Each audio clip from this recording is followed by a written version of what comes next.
Anna Maria Pellegrino, ospite a Cucina 33. Mancano poche ore da qui inizierà un nuovo corso insieme a lei. E solo a vedere il suo blog, lei è cuoca e si dice food blogger, ci sono diverse curiosità che vengono. Innanzitutto per quanto riguarda le sue origini, che descrive come in parte napoletane e greche e dall'altra, per quanto riguarda la mamma, originaria di Verona, ma con delle derivazioni anche austro-ungariche, e questa contaminazione ha coinvolto anche la cucina in una cultura e in una qualità del cucinare che la caratterizzano proprio per questa contaminazione di influenze diverse, se non sbaglio. Esatto, c'è indubbiamente, come indicato nel blog e come mi piace anche raccontare, c'è indubbiamente una certa contaminazione e lo si vede anche nello stile di vita, se vuoi, nel senso che ci sono questi momenti così euforici e ricchi di input e di idee in costante e continuo movimento, però c'è la necessità indubbia di un rigore. Senza rigore, che dato dallo studio da un certo metodo, non si ottengono dei risultati, e quindi c'è questa parte così un po' mediterranea, molto, molto allegra e carica di energia, e dopo c'è l'applicazione metodica che insomma è assolutamente necessaria.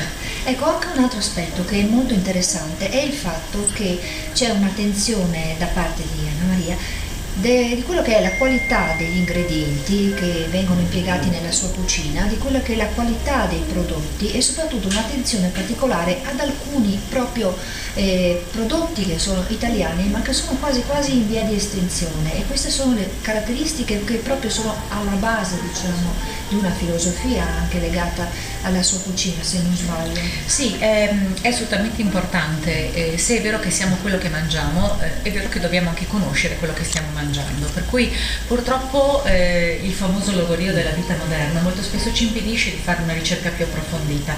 Basterebbe dedicare un po' di più tempo, per esempio, a fare la spesa. Non è tempo perso, è solo tempo che noi andiamo ad investire per la nostra salute.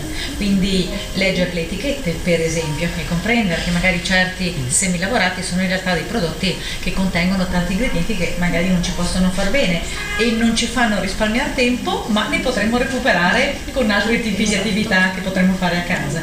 Per cui sì, questo sicuramente è importante, riuscire a dedicare un pochino di più tempo a noi stessi, cominciando proprio dall'atto primario, perché il primo atto che dopo respirare è nutrire al seno della mamma, per cui in realtà è un atto fondamentale da questo punto di vista. Dobbiamo volerci un pochino di più bene.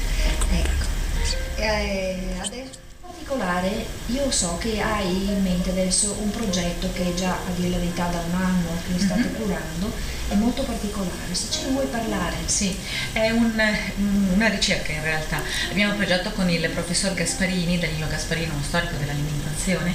Abbiamo proprio recuperato una serie di ricettari antichi e abbiamo addirittura anche le testimoni, cioè siamo riusciti a trovare le nonne, le zie, le mamme che hanno trascritto questo ricettario.